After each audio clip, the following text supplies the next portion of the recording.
Hello, welcome lovely viewers.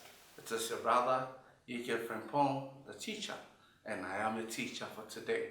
Today I'm happy we are meeting once again, and today on Staying Married, we are treating the marriage, the family, and the society or third parties.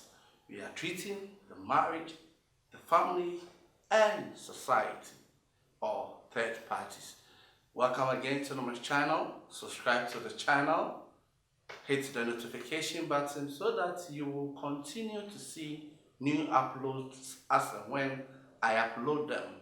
I encourage you to add your comments, give me thumbs up, let me know whether this program has had any impact on your life. Let me know whether I should carry on or I should quit. I am here for you. This is KOKMinistries, the Kingdom of Knowledge Ministry. So our logo is KOKM, is Kingdom of Knowledge Ministry. Welcome once again. So as I said, today we are treating the marriage, the family, and the society, all third parties. In this, I refer to the family as the nuclear family. The family the husband and wife is forming, not the extended family. Let's look at this and how it affects our marriage. I'm telling you that stay married, and as you continue to pay attention and follow the discussion, I hope your marriage gets better and better and better to the glory of God. Today is marriage, the family, the nuclear family, and the society. What is the marriage? The marriage is from the beginning, has been you and your husband, the woman and the man from the beginning. And so it shall be till the end. So it shall be till the end. So the marriage is the man and the woman. It ends there. It ends there. At the altar, it was the man and the woman. And that is where it ends. So why we are treating the marriage is for us to get this understanding that the marriage is between you and your partner and no other person. The marriage does not involve the family, the extended family or the nuclear family. They have their roles to play, but they don't make up the marriage. It doesn't involve the society. Society have their role to play, but they are not part of the marriage. The church, the advisors, the counselors, me advising you today, we are not part of your marriage. The marriage is between you and your partner.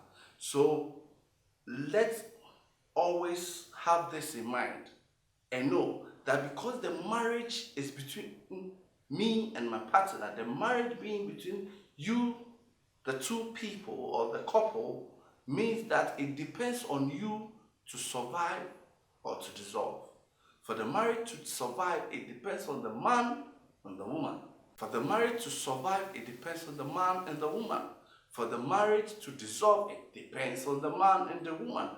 The marriage depends on the two.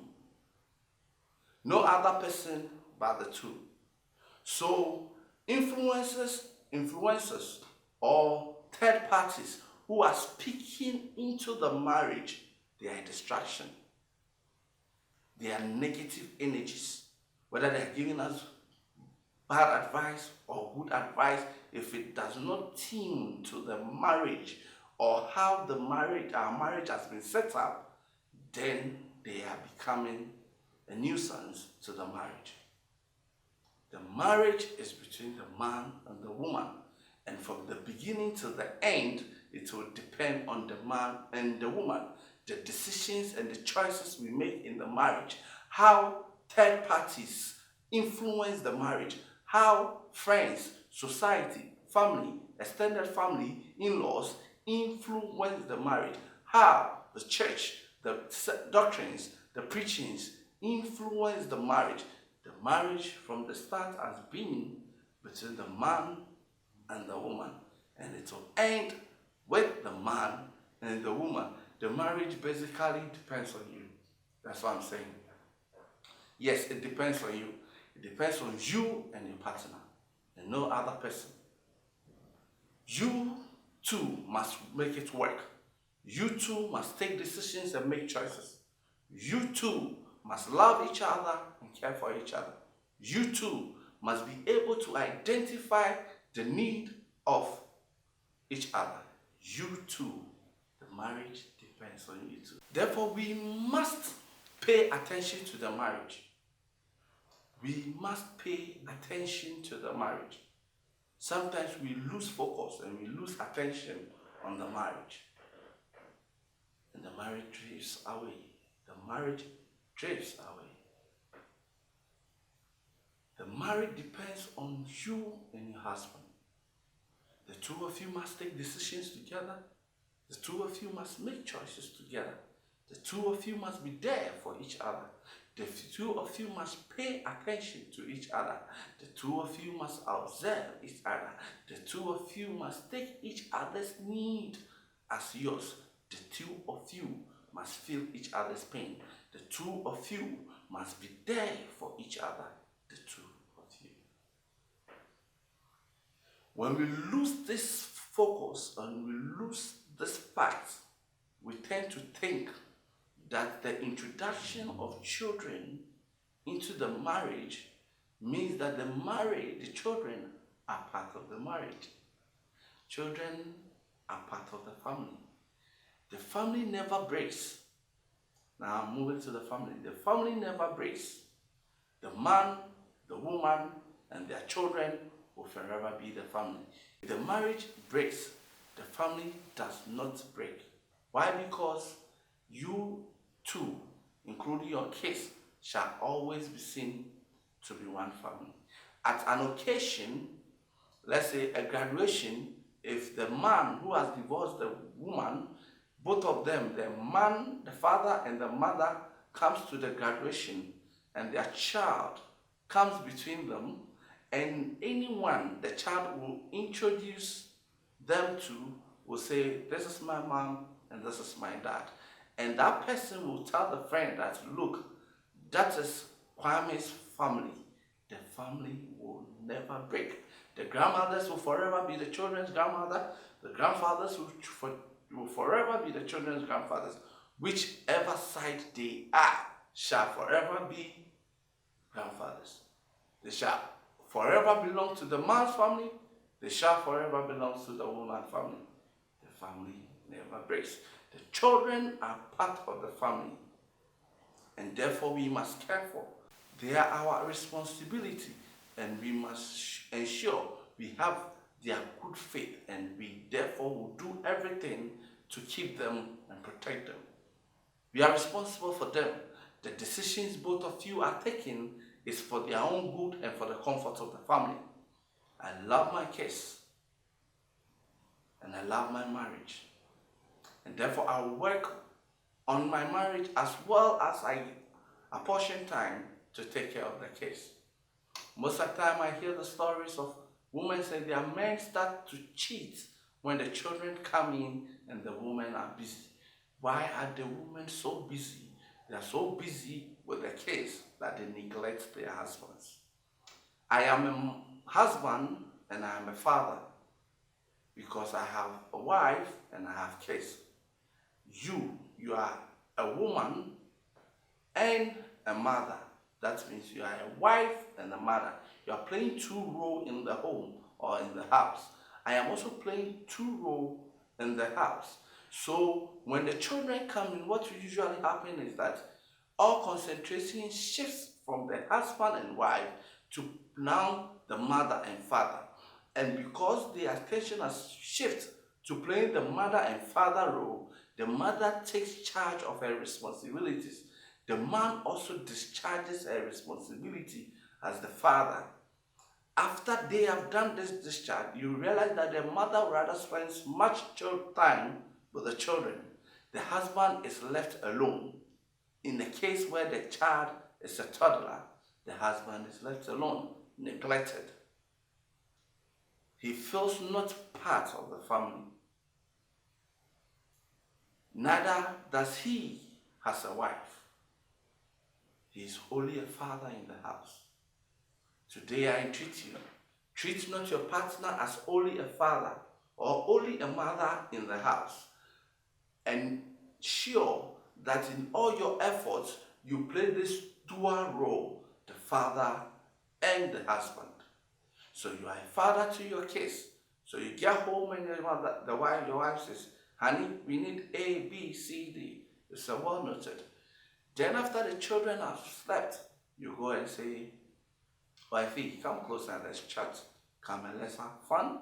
Then don't say you are tired, wives. Don't say I am stressed out. This is the time to play the wife role. Don't push the men away. Don't push your wives away. Learn to accommodate and play both roles. Know this, that the two of you found love and found each other. And you had faith and believed that the two of you can live till the end of your lives, or to death do you part. And you agreed to marry. So why is the children becoming a distraction? Whilst the family will never break, bear in mind that you don't need to put in much effort at the family end, because at the family end, everything is responsibility. Bear in mind that you do not need to put in much effort in the family's end, especially your nuclear family's end, because that one will never break, that one will never get dissolved, that one will exist, and that is your responsibilities. These are responsibilities that you can even delegate to the maid servant or to other people or to other family members. The children can go to the grandma, they can go to the granddad, they can go to wherever you feel they'll be comfortable. These are roles you can delegate. But you cannot delegate the role of a husband, neither can you delegate the role of a wife. When you neglect your husband, he will go searching for a wife. Although you are the wife in the house, but you have become a mother in the house. So he will treat you as a mother and go and find a wife.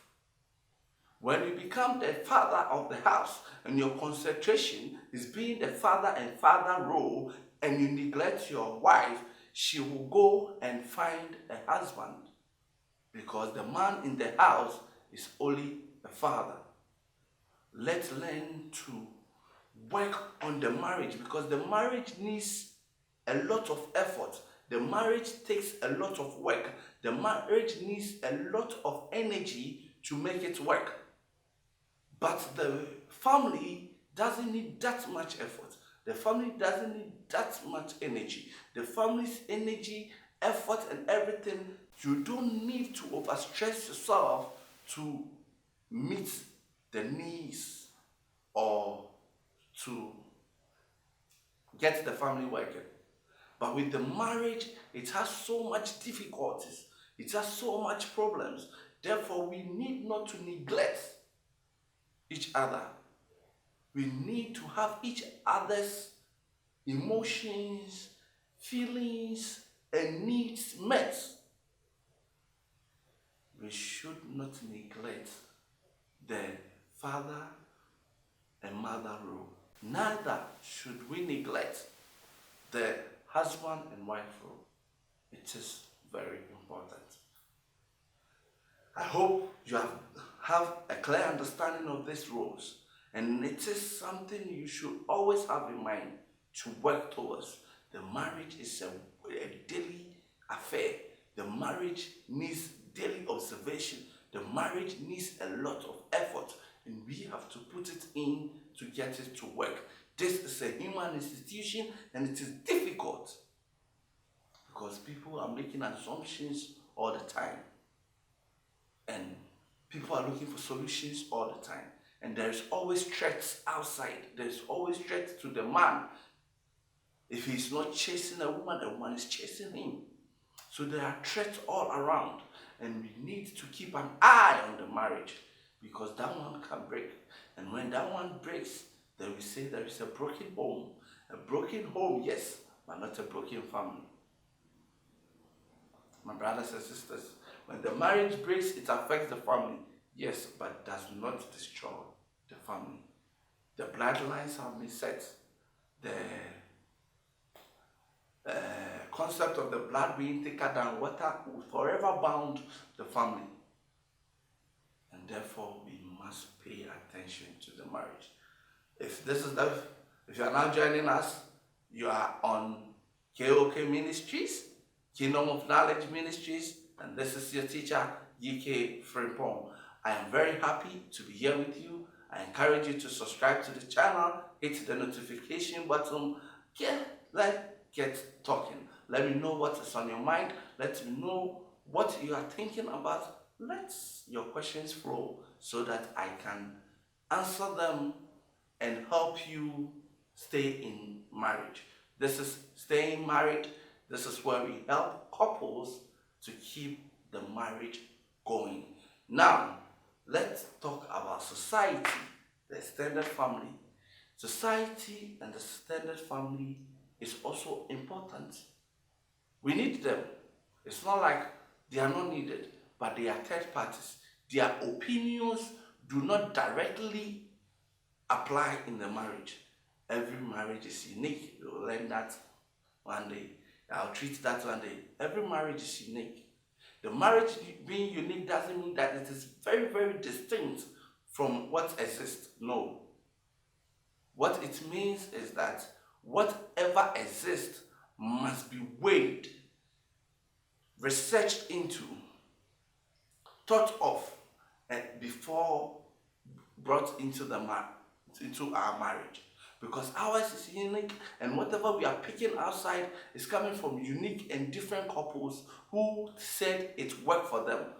We must now analyze our own situation and ask ourselves whether if we adopt this same thing, it will work for us.